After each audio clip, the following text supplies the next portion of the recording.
Prezados amigos, que o Senhor Jesus nos abençoe e nos dê sempre a sua paz.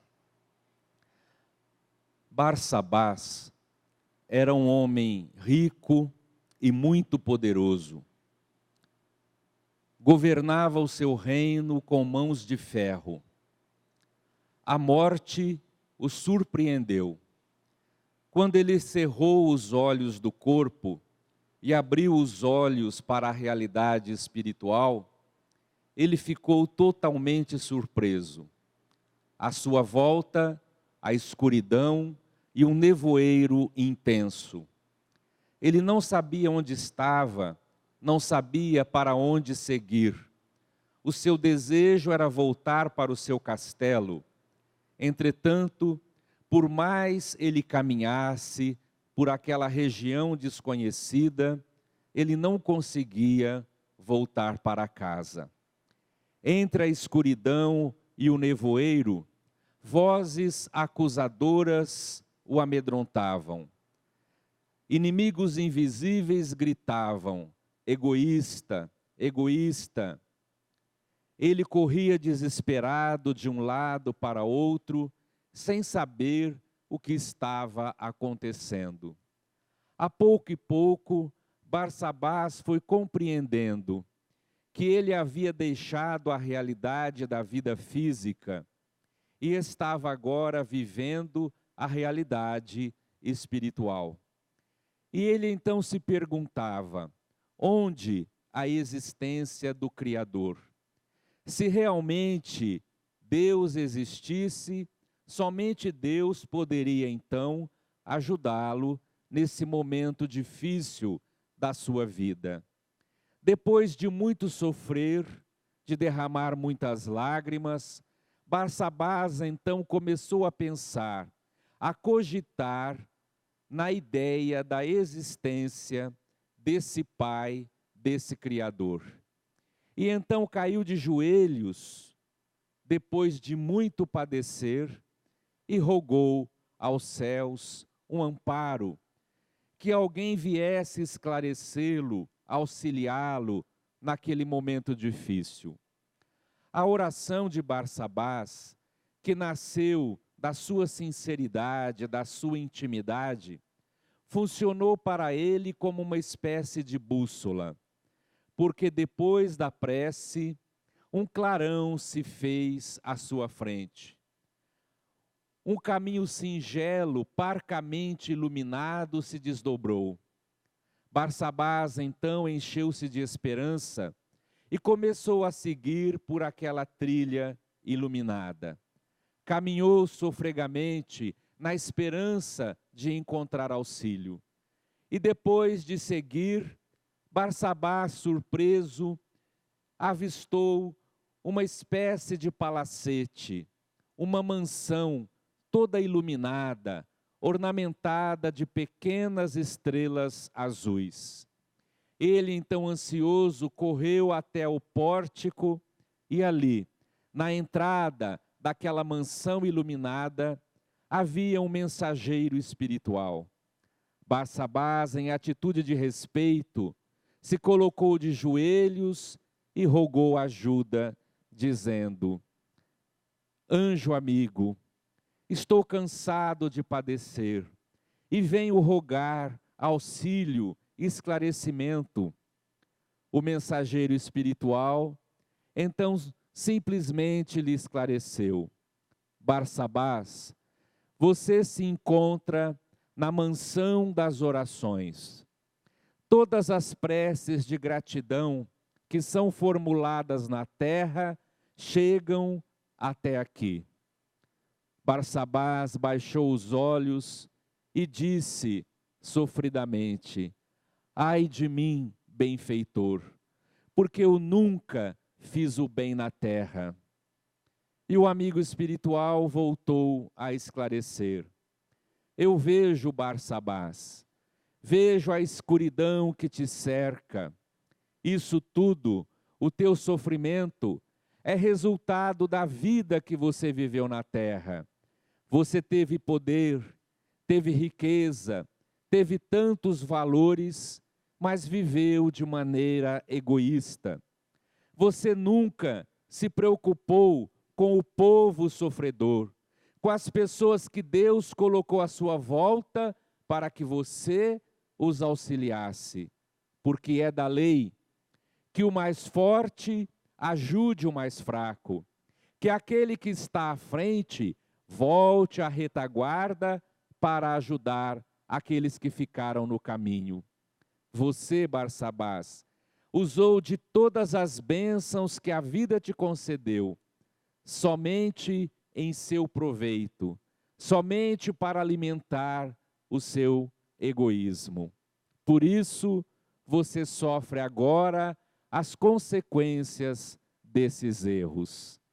Barsabás derramava lágrimas de arrependimento, mas o amigo espiritual voltou a falar.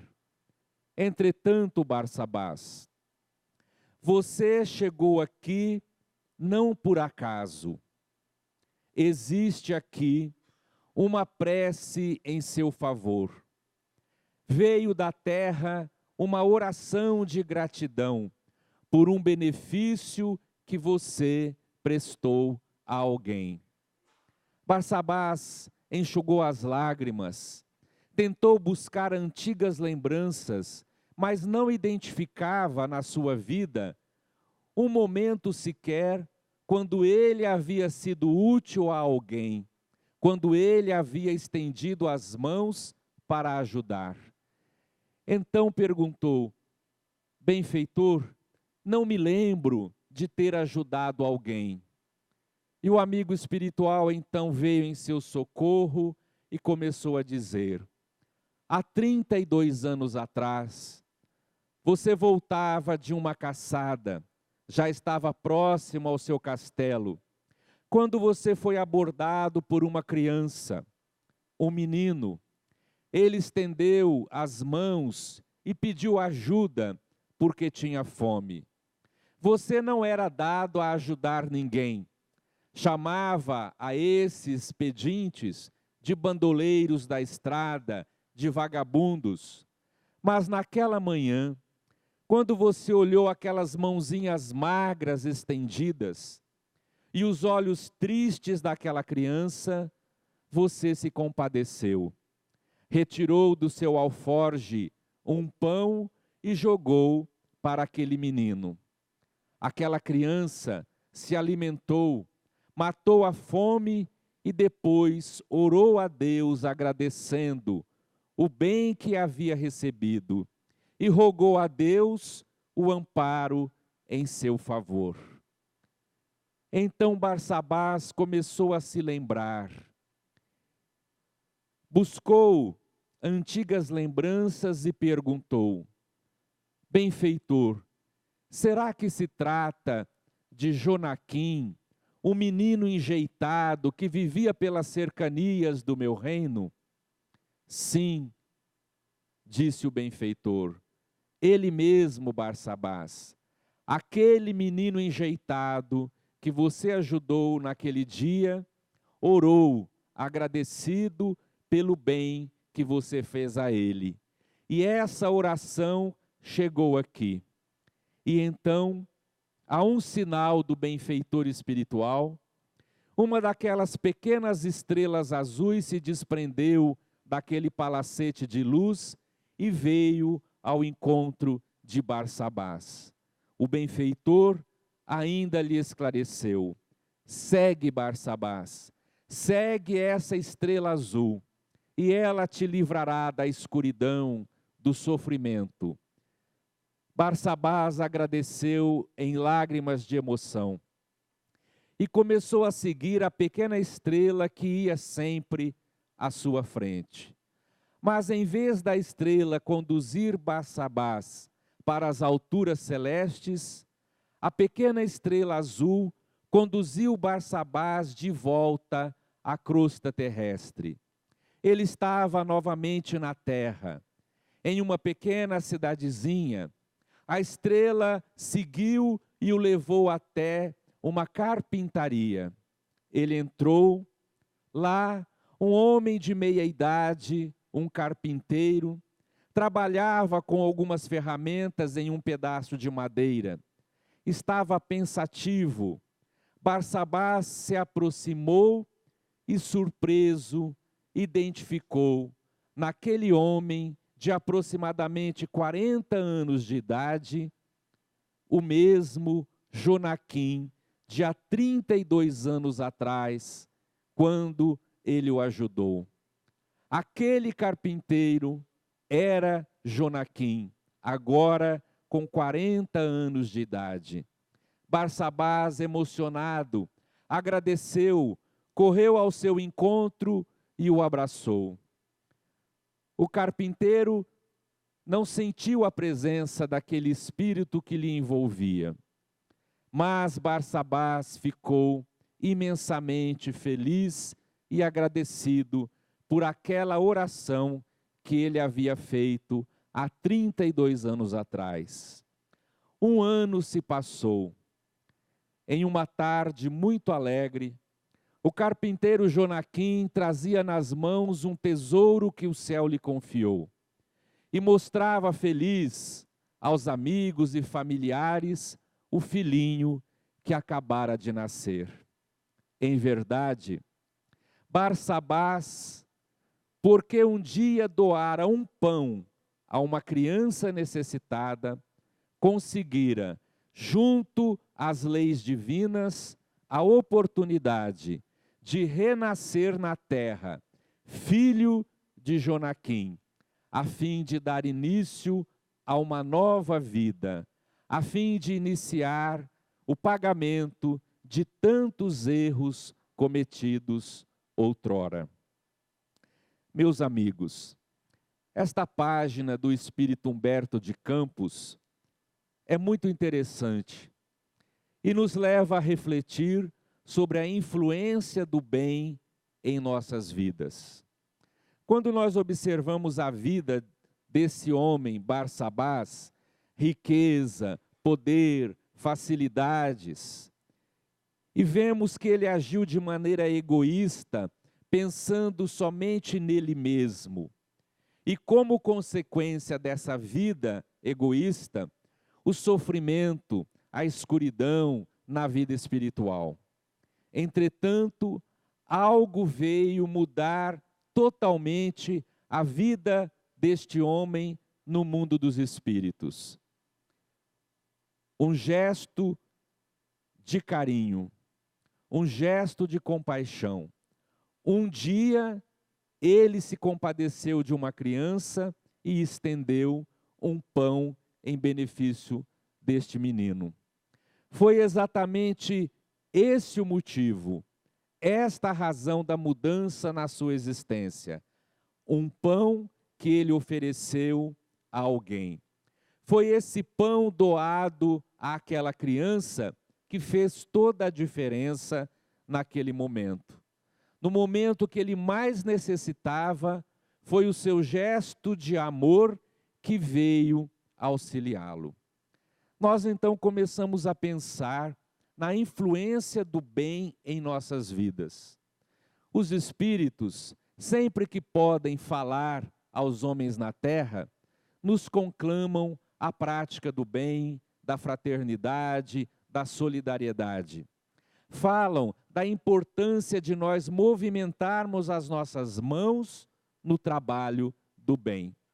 Explicam os benfeitores que a luz da espiritualidade alcança o nosso raciocínio, trazendo para nós novos horizontes de entendimento.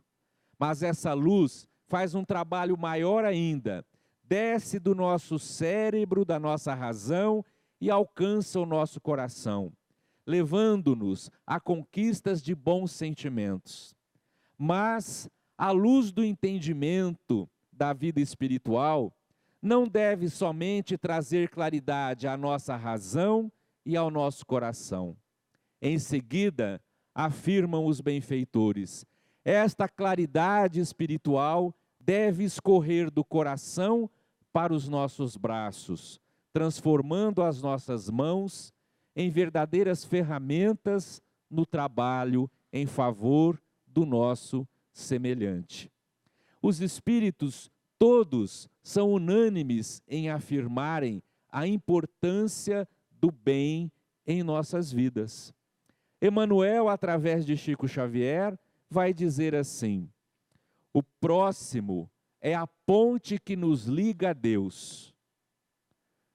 Veja, nós estamos aqui, o Criador, e o caminho, o elo que nos une a Deus é o semelhante, é o próximo. É através do nosso irmão que nós chegamos ao nosso Pai. É ainda o benfeitor Emmanuel que vai dizer também: a distância que existe entre nós e o próximo é a mesma distância que existe entre nós e Deus.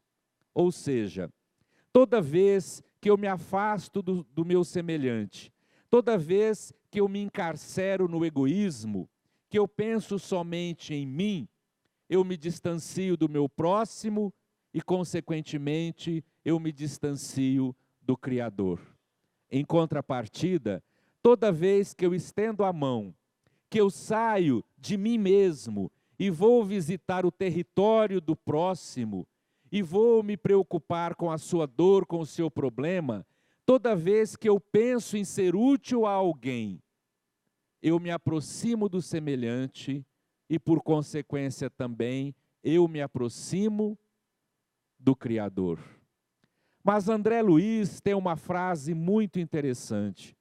Ele diz assim: o bem que fazemos aos outros, amanhã ou depois, em qualquer tempo e lugar, será o nosso advogado. O bem que fazemos a alguém, amanhã, quando nós precisarmos, será o nosso advogado, ou seja, virá advogar em nossa causa. Foi exatamente isso o que aconteceu com Barsabás. O pão que ele ofereceu àquela criança, aquele gesto de caridade, na vida espiritual, no momento que ele mais sofria, o bem que ele fez veio advogar em sua causa e deu a ele a oportunidade do renascimento na terra. O bem, dizem os espíritos, o bem faz bem primeiramente para quem o realiza. Então, quando ajudamos alguém, prezados irmãos, nós estamos primeiramente ajudando a nós mesmos. É natural que o nosso auxílio possa confortar, ajudar, amparar o semelhante. Mas esse gesto nosso é benefício primeiro para nós mesmos, porque é da lei da vida, é a lei do amor que rege todo o universo, todos os seres e todas as coisas. Lei divina que Francisco de Assis entendeu de tal maneira que na sua oração inesquecível ele chegou a afirmar: Senhor, é dando que se recebe. É a lei do amor, é a matemática divina, porque na matemática humana, se eu tenho 2 e dou 1 para alguém, eu fico com 1. Mas na matemática divina as coisas não acontecem assim.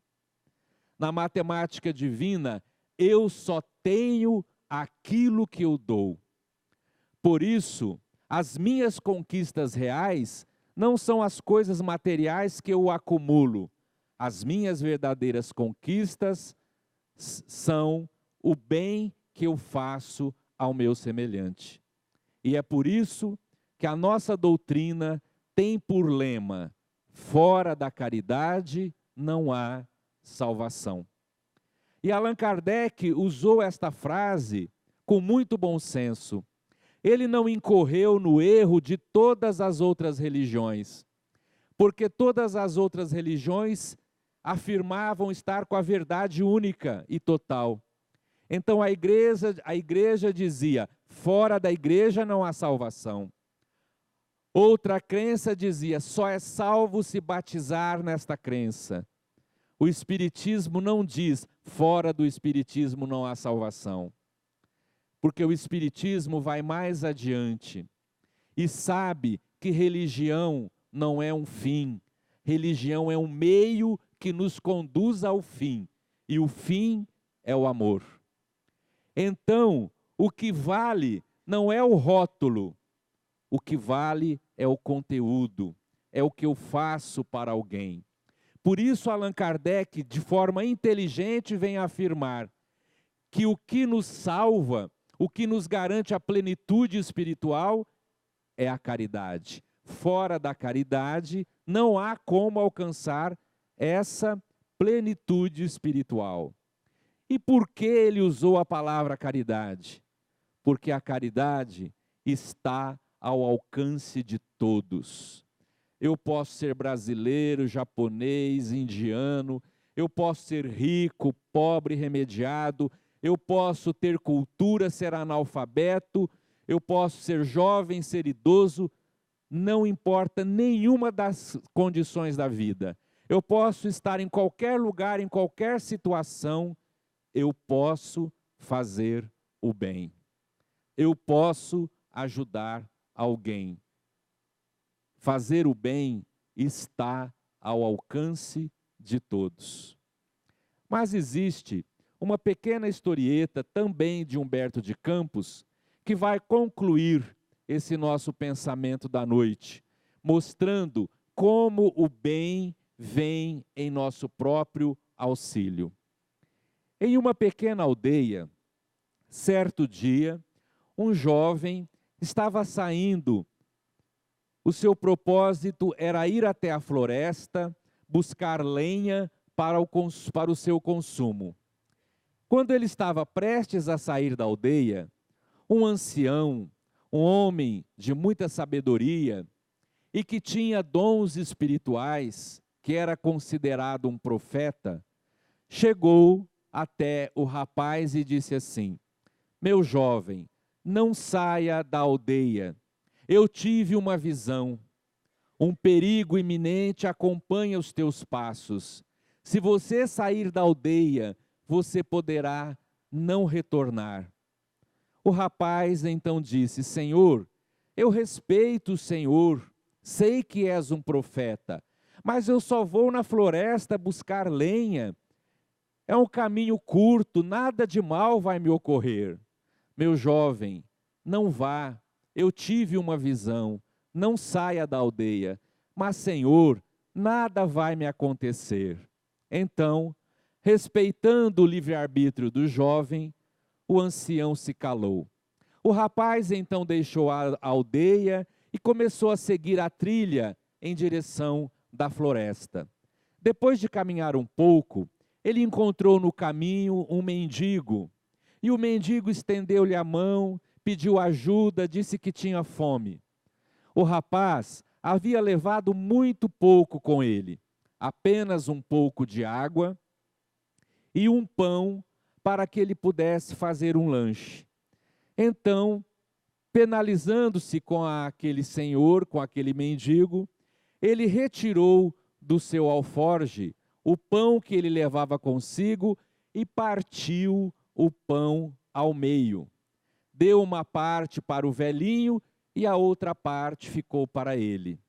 O velhinho agradeceu, o jovem continuou a sua jornada.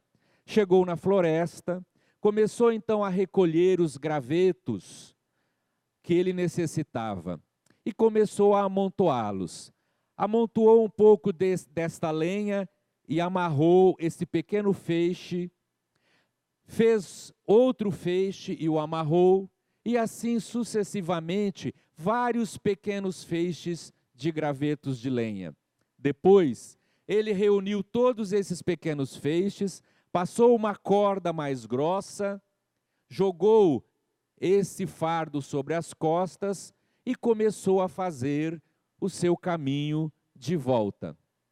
Quando ele estava já se aproximando da aldeia, um dos moradores, que havia escutado a admoestação daquele profeta para o rapaz, viu que o rapaz já se aproximava, que nenhum mal havia lhe acontecido, que ele estava bem, estava até cantarolando.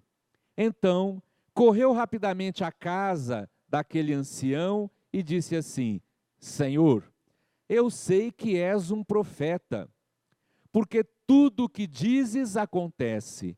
Mas hoje, Senhor, hoje foi diferente. Aquele jovem que o Senhor alertou que o mal rondava os seus passos, veja, ele está voltando, está feliz, está bem, nada lhe aconteceu. Veja, ele está entrando na aldeia. O ancião olhou e disse: Não é possível. As minhas visões nunca me enganaram. Vamos até lá. Ele então se dirigiu para a entrada da pequena aldeia. O jovem já estava chegando e ele perguntou: Meu filho, nenhum mal te aconteceu? E o rapaz disse: Não, senhor, eu não lhe disse. O trajeto foi curto. Eu busquei a lenha e estou de volta. Nada me aconteceu. Mas, meu filho, não é possível. Deixe-me ver a lenha que você está trazendo. O rapaz então colocou aquele fardo, tirou a corda, caíram os pequenos feixes de lenha. E então o ancião começou a examinar. Desamarrou o primeiro feixe, as varetas se abriram, tudo estava certo. Novamente desamarrou o segundo fardo, também tudo estava certo. Quando ele desamarrou o terceiro feixe de lenha, as varetas se entreabriram e ele viu ali uma serpente altamente venenosa. Entretanto, a serpente estava partida ao meio. Quando o rapaz amarrou os feixes, as varas se prenderam e cortou a serpente venenosa. Então o velhinho feliz disse: Vejam, eu não estava errado, o perigo rondava os teus passos. O que aconteceu, meu filho, para que você merecesse a misericórdia divina? O que aconteceu na floresta? Senhor, nada me aconteceu. Você não ajudou nenhum animal? Não, Senhor. Eu fui, recolhi a lenha e voltei. Nada aconteceu? Você não encontrou com ninguém? Não. Aliás, encontrei sim. Na ida eu encontrei um mendigo. E o que aconteceu? Nada, Senhor. Ele simplesmente pediu ajuda, tinha fome, e eu então parti o meu pão e dei uma parte para ele. O velhinho sorriu, os olhos brilharam e, altamente inspirado, ele disse para o jovem e para todos que estavam ali à volta: Agora sim, tudo está explicado. O que fazer se a justiça divina se sensibiliza e se deixa influenciar por um simples pedaço de pão? Com esta frase, Humberto de Campos encerra a lição. O que fazer se a justiça divina se sensibiliza e se deixa influenciar por um simples pedaço de pão? O bem que aquele jovem fez reverteu em bênção para ele mesmo. O bem faz bem, primeiramente, para quem o realiza. E Emmanuel vai dizer através das mãos inesquecíveis de Chico Xavier, ele vai dizer: quando a lei nos alcança na terra, a fim de quitarmos antigos débitos do passado, se nos encontra em constante trabalho no bem, pede a misericórdia divina que o nosso débito seja transferido para depois. Se a lei nos alcança e nós estamos no bem, pede a misericórdia que este nosso débito seja prorrogado. Veja como o bem faz bem para nós mesmos. Mas na primeira história e na segunda história, o protagonista, o ator principal, é na verdade o pão. Foi o pão que Barsabás ofereceu, foi o pão que esse jovem ofereceu que mudou os seus destinos, as suas vidas. E Jesus, meus amigos, ele também usou da simbologia do pão para conclamar os homens à fraternidade e ao amor. Na última ceia, quando ele parte o pão e distribui para os discípulos, ele diz: comei, este é o meu corpo. A Igreja Católica, observando essa narrativa, criou um culto exterior. Então eles fazem um pequeno pãozinho, a hóstia, e o padre oferece ao fiel dizendo: este é o corpo de Cristo. E o fiel comunga e recebe o corpo de Cristo na simbologia daquele pãozinho. Nós no Espiritismo não temos o culto exterior. Nós vamos buscar o ensinamento, o espírito da letra. E o Espiritismo nos diz que quando Jesus partiu o pão e deu aos discípulos e disse: comei, este é o meu corpo, ele não estava se referindo ao corpo físico. Jesus estava se referindo ao corpo da sua doutrina, ao corpo da sua mensagem. E o corpo da mensagem do Cristo é o amor. A essência da sua palavra é o amor.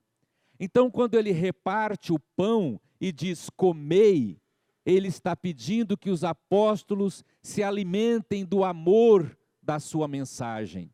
E depois ele vai dizer para esses mesmos apóstolos: ide e pregai. Ou seja, ide em meio dos seus irmãos e pregai este amor que eu vos ofereço.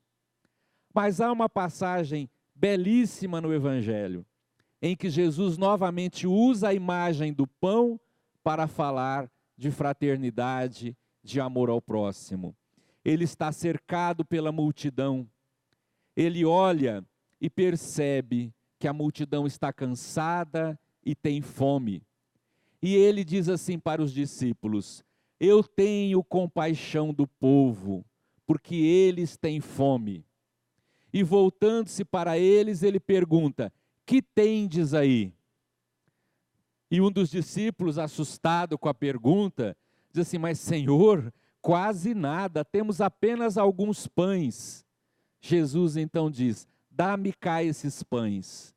Ele pega aqueles poucos pães e ele, Espírito sublime, com o seu amor e seu magnetismo divino, ele começa a trabalhar no laboratório invisível da natureza.